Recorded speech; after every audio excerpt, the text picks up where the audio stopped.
Good morning students. आज हम लोग नेक्स्ट चैप्टर पर चलते हैं। Chapter 4 magnetic effect of current. जरा ध्यान दो, मैग्नेटिक इफेक्ट ऑफ करंट का क्या मतलब।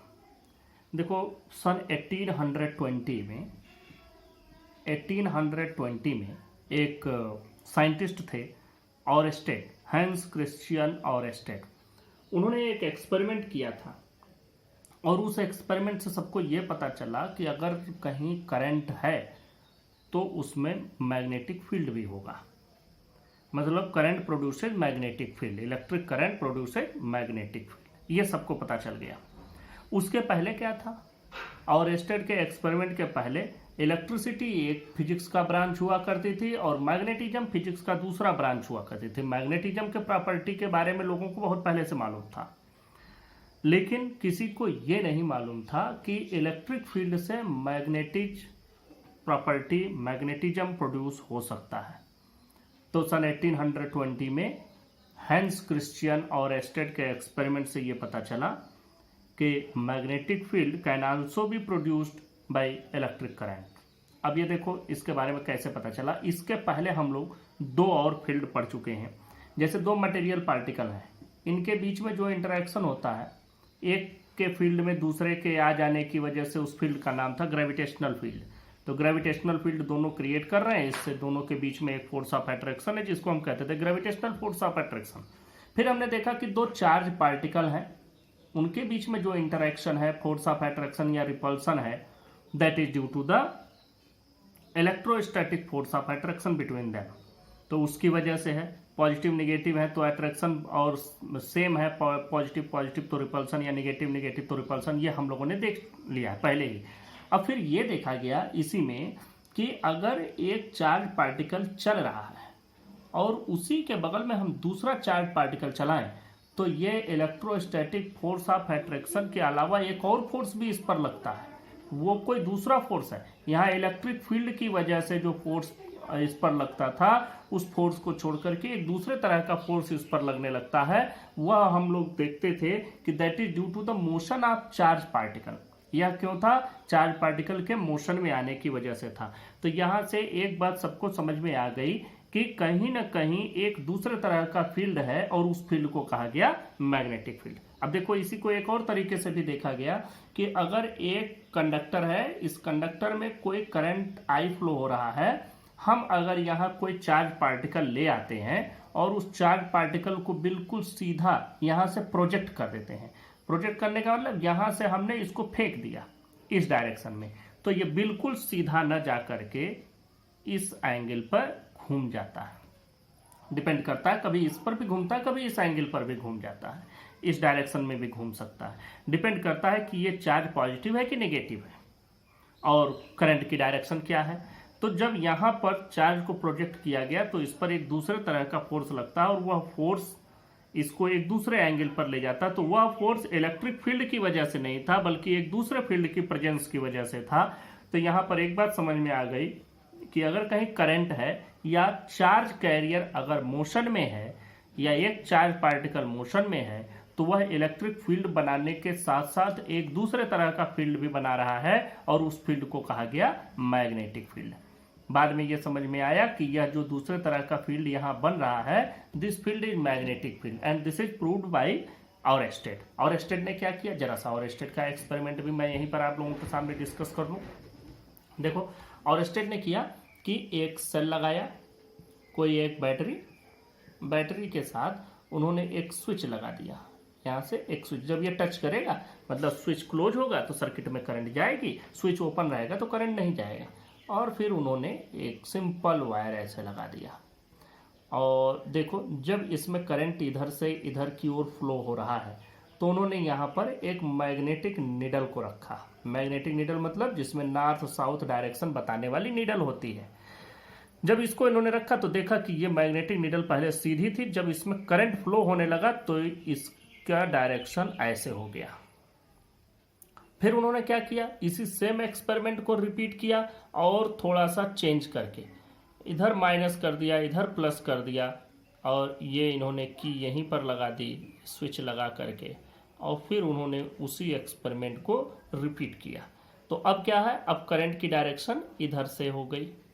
अभी करंट की डायरेक्शन इधर से थी, अब करंट की डायरेक्शन इधर से है।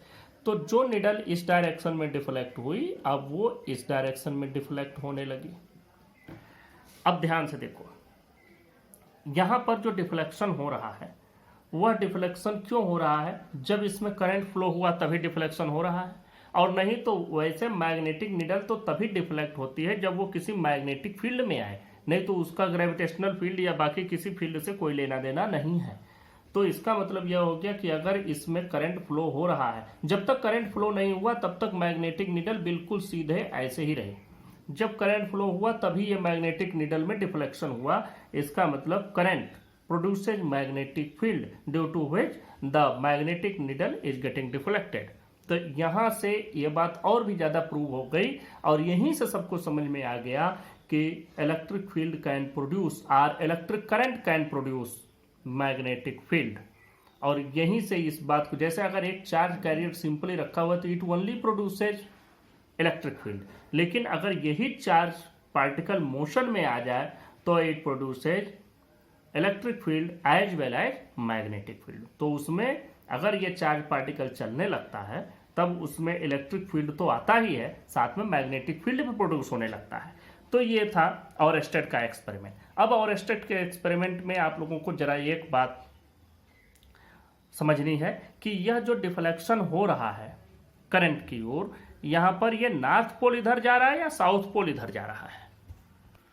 देखो, जब करंट की डायरेक्शन इधर से थी तो नॉर्थ पोल इधर गया, और जब करंट की डायरेक्शन इधर से हो गई तब नॉर्थ पोल इधर आया, तब इसकी ओर साउथ पोल गया। अब जरा सा ध्यान देखो कि यहां पर नॉर्थ के, एक बार जब करंट की डायरेक्शन इधर से इधर है तो नॉर्थ पोल इसकी ओर गया, और जब करंट की डायरेक्शन इधर से इधर हुई तो नॉर्थ पोल इससे दूर हुआ, तब साउथ पोल इसकी ओर गया। मैं इसको थोड़ा और अच्छे से एक बार ड्रा करके आपको दिखा देता हूं। देखो, हमने इसको रीड्रा कर दिया है। यहां से जरा समझो, जब इसमें कोई करंट नहीं था तो ये निडल ऐसे थी, नॉर्थ इधर है, साउथ इधर है।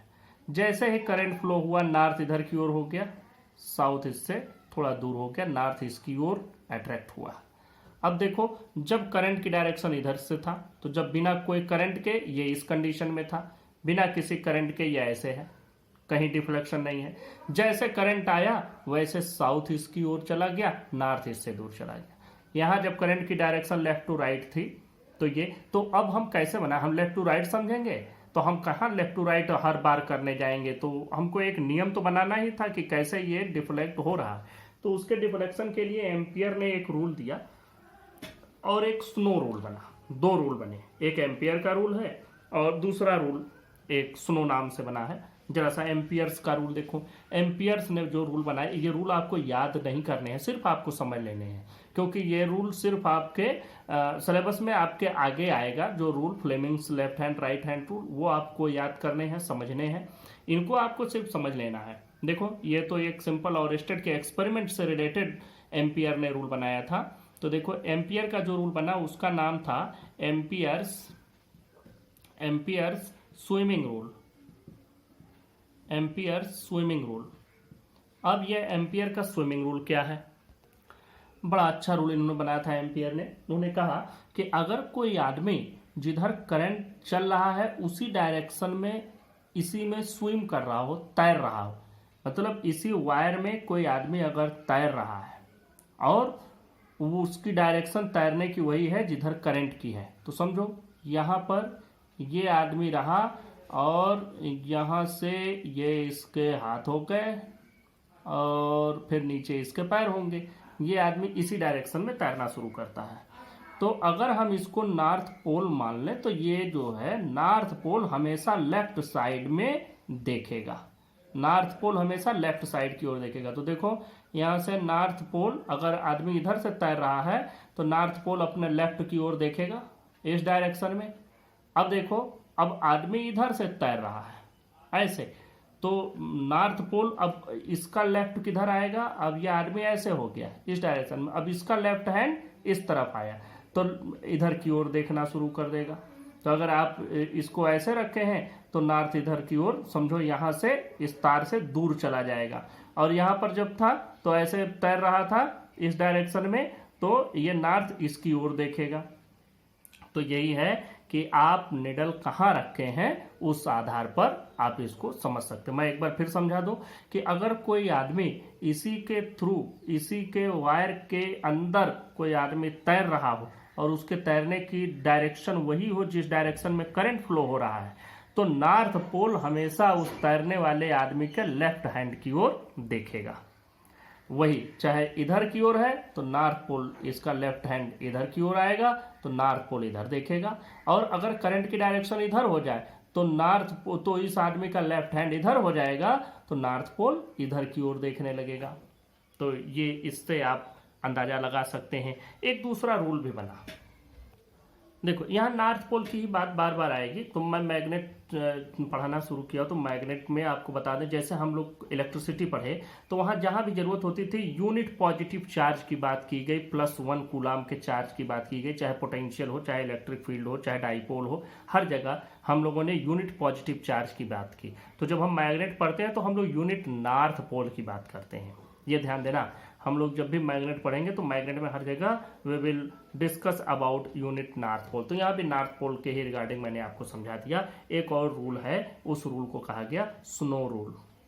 स्नो रूल का मतलब समझो, इससे भी आप डायरेक्शन फाइंड आउट कर सकते हैं। देखो अगर हम डायरेक्शन बनाते हैं तो कैसे बनाते हैं, आप यहाँ नॉर्थ, साउथ, ईस्ट, वेस्ट ऐसे लिखते हैं। अब देखो इसमें ये कहा गया कि अगर कोई करंट फ्लो हो रही है और उसकी डायरेक्शन स्नो, मतलब ये साउथ टू नॉर्थ इस डायरेक्शन में करंट फ्लो हो रहा हो, तो अगर मैग्नेटिक निडल इसी तार के जो जैसे वायर है, वायर के ठीक नीचे अगर मैग्नेटिक निडल रखा गया हो, तो फिर जो इसके डिफ्लेक्शन की डायरेक्शन होगी, यहाँ ओ रिप्रेजेंट कर रहा है over, south to north over, और ये बताता है वेस्ट। बस इतने से ही समझ में आ जाएगा। देखो ये मैग्नेटिक निडल है, जो हमने वायर लिया है, वायर के ठीक नीचे ये निडल रखा गया है, मतलब wire is over the needle. तो जो ये निडल का नॉर्थ पोल होगा वो वेस्ट डायरेक्शन की ओर टर्न होगा। ये भी एक रूल है। फिर से मैं समझा दूं, अगर कोई करंट साउथ से नॉर्थ डायरेक्शन में फ्लो हो रहा है और जिस वायर में फ्लो हो रहा है वह wire over the magnetic needle, मतलब जो कंपास निडल यूज करते हैं उसके ऊपर एक वायर है, वायर में current south to north flow हो रहा है, तो जो मैग्नेटिक निडल है उसका नॉर्थ पोल वेस्ट डायरेक्शन की ओर डिफ्लेक्ट होगा। हमेशा ध्यान रखना, ये मैग्नेटिक निडल है, इसके ऊपर से कहीं तार जा रहा है और यह वेस्ट की ओर डिफ्लेक्ट हो जाएगा। वैसे स्विमिंग रूल से भी आप समझ सकते हैं, इससे भी समझ सकते हैं, दोनों रूल हो गए।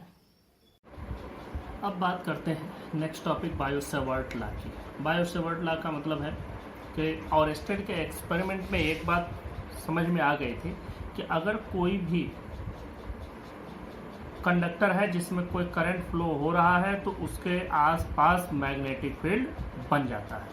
उसी मैग्नेटिक फील्ड की क्वांटिटी की वो कितना बनता है, किस डायरेक्शन में बनता है, इस पर रिसर्च किया और एक लॉ दिया जिसको बायो-सेवर्ट लॉ के नाम से जानते हैं। तो ये बायो-सेवर्ट लॉ नाम है, Biot and Savart, these are the two scientists. ये एक साइंटिस्ट थे, ये सेवर्ट दूसरे साइंटिस्ट थे। इन दोनों लोगों ने मिल करके इस पर पूरा रिसर्च किया कि यह जो किसी भी वायर से जो किसी उसके आसपास, उसके नेबरहुड में, उसके इन्वायरमेंट में थोड़ा सा जो मैग्नेटिक फील्ड बनता है वो कितना मैग्नेटिक फील्ड है, किस डायरेक्शन में है। तो अब इसकी चर्चा करते हैं। तो इस पर जो इन लोगों ने पाया उस पर इन लोगों ने एक पूरा रिसर्च करके एक फार्मूला बनाया। तो देखो मान लो कि कोई, पहले हम करंट एलिमेंट ले लेते हैं, तो हमको इसमें करंट एलिमेंट लेना पड़ता है। मान लो कि यह एक वायर है, इस वायर में करंट आई फ्लो हो रहा है और इस करंट आई के फ्लो होने से हम पूरे वायर का, पूरा वायर नहीं लेते हैं बल्कि इस वायर का एक हिस्सा ले लेते हैं DL। अब यह हिस्सा इससे हम थोड़ी दूर पर एक पॉइंट ले लेते हैं। इस पॉइंट की डिस्टेंस यहाँ से r है और इसका पोजीशन वेक्टर r है। समझ लो r ये डिस्टेंस हो गई, और जब इसका पोजीशन वेक्टर हम यहाँ से कंसीडर करेंगे तो उसको r वेक्टर के साथ लिखेंगे। तो ये तो हो गया इसका पोजीशन वेक्टर। दूसरा हो गया dl, ये लेंथ, हमने इसकी थोड़ी सी लेंथ ले ली है, पूरा लेंथ नहीं लिया है। अब ये जो थोड़ी सी लेंथ हम इसमें ले रहे हैं, इस लेंथ को हम लोग क्यों ले रहे हैं? क्योंकि जब भी हमको यहाँ करंट की बात करनी है तो rate of flow of charge लेना है। Rate of flow of charge लेने का क्या मतलब कि चार्ज कितने रेट से फ्लो हुआ। तो भाई यहाँ से कोई चीज़ यहाँ जा रहा है तो किस रेट से यहाँ पहुँचा, इसके लिए ज़रूरी तो है कि हम ये जाने कि ये डिस्टेंस कितनी और कितने टाइम में पहुँचा। तो इसीलिए ये लेंथ भी लेते हैं। और आई और डीएल का जो प्रोडक्ट आता है उसको हम लोग कहते हैं करंट एलिमेंट, और उस करंट एलिमेंट की जो डायरेक्शन होती है वो डायरेक्शन वही होगी जो इसमें करंट की डायरेक्शन होगी। तो आई डॉट डी एल, आई और डी एल के प्रोडक्ट को हम लोग एक नाम देंगे करंट एलिमेंट। ये ध्यान देंगे, I into d l, it is considered as a current element. अब हम लोग जब भी आगे इस पर बात करेंगे तो हम लोग इसको कहेंगे करंट एलिमेंट। जब भी करंट एलिमेंट कहा जाए तो आप ये समझ लीजिएगा कि एक थोड़ी सी वायर की लेंथ जिसमें कोई करंट फ्लो हो रहा है, और वो लेंथ और उस करंट दोनों के प्रोडक्ट को हम लोग कहते हैं करंट एलिमेंट। अब देखो, यह भी चेक किया गया कि यह जो पोजीशन वेक्टर है P का जो पोजीशन वेक्टर है R, वह इस करंट एलिमेंट के साथ एक एंगल फॉर्म करता है थीटा। और अब इस पर डिस्कस किया जाएगा कि आखिर इस एंगल पर क्या डिपेंडेंसी है। तो अब यहाँ से ध्यान से देखें, हम लोग अब इसी लॉ पर फोकस होते हैं। देखो, हमको मैग्नेटिक फील्ड पता करना है at point P due to this current element dl। देखो, ये मैंने लिखा small magnetic field dB due to current element dl is given by, यह dB की जो वैल्यू आएगी हम देखते हैं कि ये किन किन चीज़ों पर डिपेंड करता है। तो अकॉर्डिंग टू बायो-सेवर्ट, इन दोनों साइंटिस्ट के अकॉर्डिंग ये डिपेंड करता है सबसे पहले I और DL पर। अब I और DL पर समझ लो कि अगर I बढ़ जाएगा, करंट बढ़ गया, तो ऑब्वियसली उसके पास मैग्नेटिक फील्ड भी बढ़ जाएगा। दूसरी बात कि अगर ये लेंथ हम वायर की, अब जैसे ये पूरा वायर अगर हो और इस वायर के हम इतने पार्ट को ही कंसीडर कर रहे हों, तब तो ये थोड़ा कम ही इसमें मैग्नेटिक फील्ड प्रोड्यूस करेगा। लेकिन अगर हम इस पूरी वायर की पूरी लेंथ को कंसीडर कर लें, जैसे अभी हमने इसका एक एलिमेंट लिया है, अगर हम पूरी वायर को ले लेंगे तो हमको ये वायर यहाँ से लेकर के यहाँ तक मिलेगा, तो थोड़ा सा हमको ज़्यादा मिल जाएगा। तो इसलिए आई और डी एल इन दोनों के प्रोडक्ट के डायरेक्टली प्रोपोर्शनल। दूसरी बात कि हमको एक चीज़ और भी मिलता है कि जो इसका डिस्टेंस है आर डिस्टेंस के स्क्वायर के इनवर्सली प्रोपोर्शनल है। जितना ज़्यादा डिस्टेंस पर आप चले जाएंगे, वायर से जितनी ज़्यादा डिस्टेंस पर चले जाएंगे, उतना ही कम मैग्नेटिक फील्ड मिलेगा। और एक तीसरी बात हम देखते हैं कि जब हम मैग्नेटिक फील्ड इसी वायर पर यहाँ कैलकुलेट कर रहे थे तो हमको पूरी तरह से जीरो मिलता है। ध्यान से समझना, जब इसी वायर पर, इसी लाइन पर, यही हम एक दूसरा यहाँ पर समझ लो कि अगर हमने ये वायर लिया है और अगर हम इसी वायर के किसी पॉइंट पर मैग्नेटिक फील्ड कैलकुलेट कर रहे हैं, आई इधर है, यही डीएल भी है, तो यहाँ पर मैग्नेटिक फील्ड हम जीरो पा रहे थे। हम थोड़ा सा इधर गए तो कुछ मैग्नेटिक फील्ड मिलता गया, और जब हम बिल्कुल इसके 90 डिग्री पर पहुँचे तो मैक्सिमम मैग्नेटिक फील्ड। तो इसका मतलब कि ये एंगल पर डिपेंडेंसी है।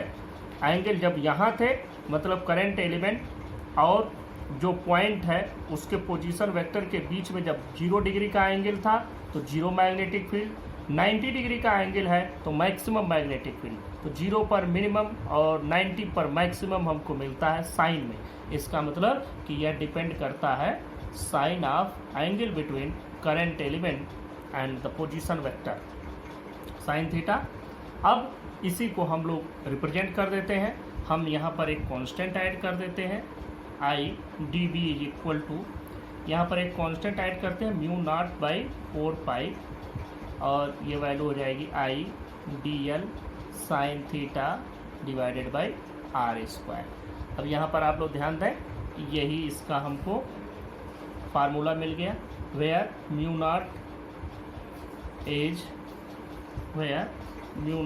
Is called permeability of the medium, where mu naught is equal to, mu naught को हम लोग परमेबिलिटी ऑफ फ्री स्पेस कहते हैं। अब यहाँ पर म्यू नॉट बाई 4 पाई रखा गया है, इसका भी मतलब समझ लो। जैसे अगर हम कोई एक पॉइंट लेते हैं और इस पॉइंट पर बनने वाला एंगल हम कैलकुलेट करें तो हमको 360 डिग्री मतलब 2 पाई एंगल मिलता है। यह पॉइंट हमारा 2 डायमेंशनल में है। लेकिन अगर यही पॉइंट यहाँ बीच में स्पेस में हमने कहीं रख दिया, जैसे मान लो कि ये पेन की जो टिप है, अब इस टिप पर क्या एंगल बनेगा उसको हम लोग कहते हैं सॉलिड एंगल। तो सॉलिड एंगल हमेशा किसी सरफेस से इस पर बनता है। जैसे मान लो यह सरफेस है और इससे यहाँ पर क्या एंगल बना तो वो हम सॉलिड एंगल कहेंगे। तो एक पॉइंट जो फ्री स्पेस में कहीं भी होता है तो उस पर जो एंगल बनता है वो पूरा सॉलिड एंगल होता है 4 पाई का। इसीलिए mu naught is divided by 4 pi. Mu not को इसीलिए 4 पाई से डिवाइड कर दिया गया है। और ये यही बताता है कि यह म्यू नॉट की जो वैल्यू है, this is the permeability of the free space. अगर कोई दूसरा स्पेस होगा तो हम लोग उसका जो परमिएबिलिटी आएगा वो लिखेंगे। तो उसका परमिएबिलिटी म्यू आर या म्यू जो भी व्हाट एवर में be the value of that permeability, उसको हम लोग वहाँ लिखेंगे। लेकिन यहाँ आपको एक बात समझनी है कि 4 पाई से डिवाइड करने का मतलब कि हम उस पर एक पर आप ये मान सकते हैं पर लाइन हम कैलकुलेट कर रहे हैं। अब ये जो म्यू नॉट की वैल्यू है ये डिपेंड करता है मीडियम पर। What is the medium between the current element and the point of observation. Point of observation और करंट एलिमेंट के बीच में जो मीडियम है उसी पर डिपेंड करता है। अब इसी को हम लोग वेक्टर फॉर्म में लिखते हैं। वेक्टर फॉर्म में देखिए इसको कैसे लिखा जाएगा। हम लोग इसी सेम फार्मूले पर आ गए, d B is equal to, ध्यान से देखें, हम लोग इसको अब वेक्टर फॉर्म में लिखते हैं। D B is equal to mu naught by 4 pi, ये हो गया आई डी एल। देखो इसका भी एक डायरेक्शन है और इसकी डायरेक्शन वही है जो डी एल की डायरेक्शन होगी।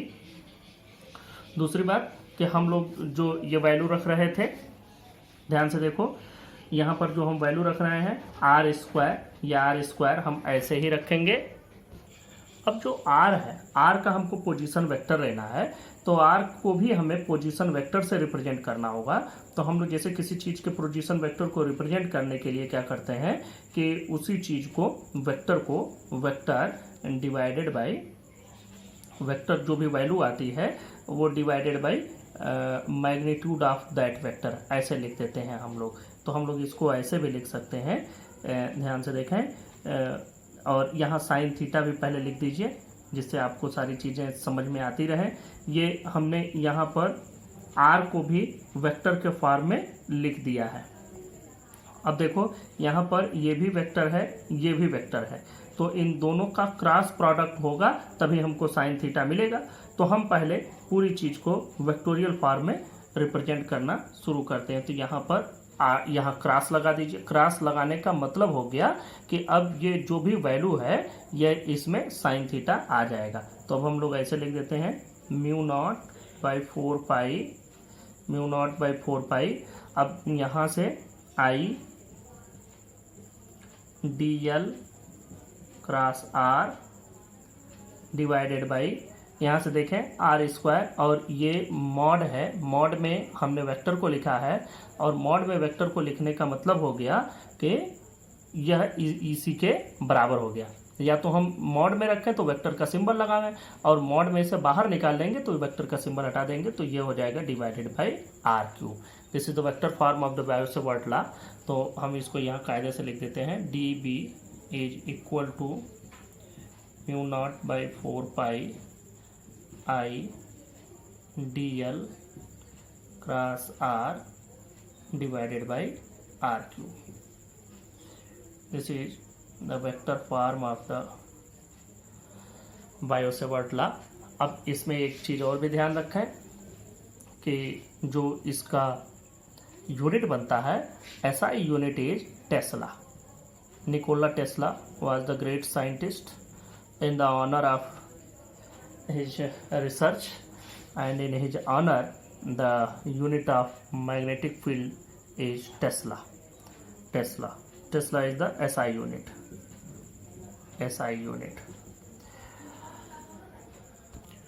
अब हमने इसका यूनिट बना लिया, तो म्यू नॉट की अगर यूनिट बनाओ तो म्यू नॉट की यूनिट देखो, unit of mu not means permeability. अब ये फ्री स्पेस या किसी की भी परमिएबिलिटी देखो, ये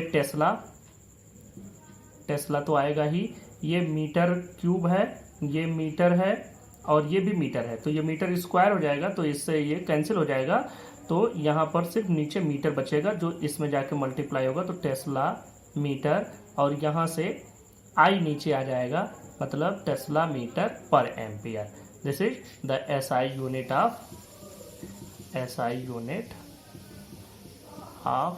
म्यू नॉट या परमिएबिलिटी, आप अच्छे से लिख दें, एसआई यूनिट ऑफ परमिएबिलिटी।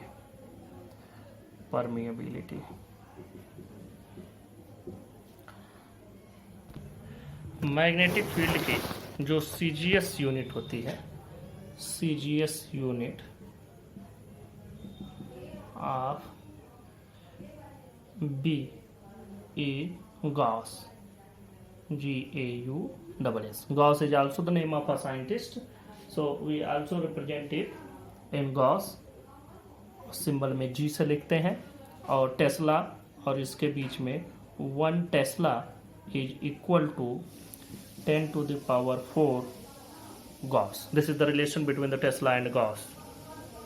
अब यहीं से एक बात और भी समझ में आती है कि हम मैग्नेटिक फील्ड को वेक्टर फॉर्म में रिप्रेजेंट करते हैं, मतलब magnetic field is a vector quantity. अगर ये वेक्टर क्वांटिटी है तो ऑब्वियसली इसकी डायरेक्शन भी होनी चाहिए, और इसकी डायरेक्शन क्या होगी, जो dl क्रॉस r की डायरेक्शन होगी। अब dl क्रॉस r की डायरेक्शन कैसे निकालते हैं, हम लोग यूज करते थे right hand screw rule. Right hand screw rule में आप कैसे बताते थे, अगर a क्रॉस b आपको बताना है, a क्रॉस b की डायरेक्शन आप कहते थे in the perpendicular direction of the plane in which vector a and b both exist. तो अगर मान लो कि यह वेक्टर a है, यह वेक्टर b है, खूब ध्यान से समझना, ये वेक्टर a, ये vector b, a cross b की डायरेक्शन पता करने तो राइट हैंड स्क्रू रूल, हम एक स्क्रू ड्राइवर इस पर ऐसे रख देते थे और उसको a से b की ओर घुमाते थे। तो देखो इसको इधर से इधर घुमाया जाएगा ऐसे, तो ये डाउनवर्ड डायरेक्शन में मूव करेगा। अब अगर यही b क्रॉस a निकालना हो तो हम इसको ऐसे मूव कराएंगे इस तरीके से, तब ये अपवर्ड डायरेक्शन में जाएगा। तो यही चीज dl और क्रॉस r के बीच में भी है कि हम लोगों को dl से r की ओर, अब हम चलते हैं जहां हमने फिगर आपका बनाया था, देखो यहाँ से dl से r की ओर इस जगह पर घुमाएंगे, तो dl इधर की ओर है और r इस डायरेक्शन में है, तो हम यहाँ से ऐसे रख के ऐसे घुमाएंगे, ध्यान देना, यहाँ से रख करके ऐसे घुमाओगे, तो ऐसे घुमाओगे तो स्क्रू डाउनवर्ड डायरेक्शन में मूव करेगा, कसने की दिशा में जाएगा, ये कि जैसे हम किसी स्क्रू को टाइट कर रहे हो। तो यहाँ पर जो फील्ड की डायरेक्शन आएगी वो परपेंडिकुलर तो आ ही गई, dl और r दोनों के परपेंडिकुलर हो गई, और साथ में किस डायरेक्शन में है, डाउनवर्ड डायरेक्शन में है। तो हम लोग यहाँ पर डाउनवर्ड डायरेक्शन लिखेंगे, और डाउनवर्ड डायरेक्शन को हम लोग एक क्रॉस से रिप्रेजेंट करते हैं। Downward direction is represented by a cross symbol. Cross का मतलब कि downward perpendicular to the plane. अब ये जो बोर्ड मैंने यूज किया इसी बोर्ड के ठीक परपेंडिकुलर डाउनवर्ड डायरेक्शन में है, तो यहाँ पर हो गया इसकी डायरेक्शन डाउनवर्ड। अब यहीं पर एक चीज़ और भी समझ लो, यही P हम इस जगह पर ले लेते, सब कुछ वही रहता, R की वैल्यू भी वही रहती, सारी चीज़ें वही हैं, हम मान लो वही सारी चीज़ें यूज कर रहे हैं। ये एंगल हमने यहाँ पर थीटा यहाँ से बना लिया। अब देखो क्या हो जाएगा, थीटा वही एंगल भी ले लेते हैं, वही डिस्टेंस भी ले लेते हैं, बस ये राइट साइड ना होकर के लेफ्ट साइड हम कर लेते हैं। तो अब यहाँ पर स्क्रू रखोगे और dl अब इधर की ओर हो गया, r इधर हो गया, तो dl से r की ओर घुमाना है, तो अब हमको dl से r ऐसे घुमाना पड़ेगा। तो अब ये स्क्रू यहाँ से अपवर्ड डायरेक्शन में मूव करेगा ऐसे घुमाने पर, तो अपवर्ड डायरेक्शन को हम लोग डॉट से रिप्रेजेंट करते हैं। तो यहाँ पर हम ऐसे एक सर्किल बना करके उसमें डॉट लिख देते हैं। यह ध्यान देना, सर्किल में क्रॉस लिख दिया मतलब कि इसी के परपेंडिकुलर डायरेक्शन में डाउनवर्ड, और ऐसे लिख दिया तो मतलब परपेंडिकुलर डायरेक्शन में अपवर्ड। अपवर्ड। एक और भी रूल है, राइट हैंड थंब रूल भी एक यूज किया जाता है कि जो भी कंडक्टर है, जैसे इस कंडक्टर में करंट फ्लो हो रहा है, तो मान लो इस डायरेक्शन में करंट फ्लो हो रहा है, तो हम अगर इसको अपने राइट हैंड से इसको इस प्रकार से पकड़ें कि जिस डायरेक्शन में थंब हो हमारा, उसी डायरेक्शन में करंट का फ्लो हो रहा हो, तो in the direction of wrapping of finger we will get the direction of magnetic field. मतलब जिस डायरेक्शन में फिंगर्स मुड़ रही हैं उसी डायरेक्शन में मैग्नेटिक फील्ड होगा। जरा से समझो कैसे। देखो हमने इसको यहाँ पर होल्ड कर लिया, इस कंडक्टर, इसी को कंडक्टर मान लो, इसको हमने होल्ड कर लिया। अब हम इसके इस साइड जाएंगे। बच्चे कहते हैं कि सर इधर भी तो उंगलियां नीचे जा रही, तो ध्यान से देखना, यहाँ पर सभी फिंगर्स डाउनवर्ड डायरेक्शन में ही मुड़ रही हैं, नीचे की ओर। तो इस डायरेक्शन में हमको क्या मिलेगा? डाउनवर्ड, इसी के परपेंडिकुलर डाउनवर्ड। और यहाँ पर देखो सभी उंगलियां हमारी ऊपर की ओर मुड़ रही हैं, तो यहाँ पर क्या मानेंगे? अपवर्ड डायरेक्शन में। तो अगर यही कंडक्टर के इस साइड में हम कैलकुलेट करेंगे मैग्नेटिक फील्ड इधर की ओर, तो हम पाएंगे अपवर्ड। यहाँ पर कैलकुलेट करेंगे तो पाएंगे डाउनवर्ड।